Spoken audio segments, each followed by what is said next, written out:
আলহামদুলিল্লাহ। আজকে এমন একটি অর্ডার হাতে পেলাম, এমন একটি মামলা যেটি আমার কাছে ২ বছর ধরে পেন্ডিং ছিল। আমার আন্টি ঝিনাইদহ কোর্টের অ্যাডভোকেট সালমা আমার কাছে মামলাটি পাঠিয়েছিলেন। মামলাটির ফ্যাক্ট হলো কোটচাঁদপুর উপজেলাতে ২ টি শ্রমিক দলের গ্রুপের মধ্যে মারামারি হয় এবং সেখানে ২ জন নিহত হয়। এই double murder case honourable high court division এতে বেল দেয়।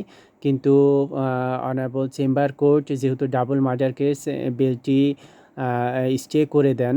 পরবর্তীতে আমরা ফুল কোর্টে হিয়ারিংয়ের জন্য প্রিপারেশান নিই এবং বহুদিন পেন্ডিং থাকার পরে অবশেষে অ্যাপিলেট ডিভিশনের ফুল কোর্ট মামলাটিতে আসামিকে বেল দিয়েছেন এবং আশা রাখি ২-১ দিনের মধ্যেই আসামি এবার জেলখানা থেকে বের হতে পারবেন।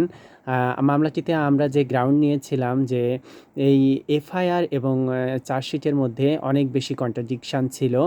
আর মামলাটিতে কো-অ্যাকিউজড অন্যান্য যারা ছিল সকলেই বেইলে ছিল এবং মামলাটিতে দেখা যায় যে যিনি মামলা করেছেন ইনফরম্যান্ট তিনি কিন্তু ঘটনাস্থলে উপস্থিত ছিলেন না। আমার বিশ্বাস মামলাটিতে যদি ট্রায়াল খুব ভালো করে করা হয় তাহলে আসামিও খালাস পেয়ে যাবে। ধন্যবাদ সবাইকে।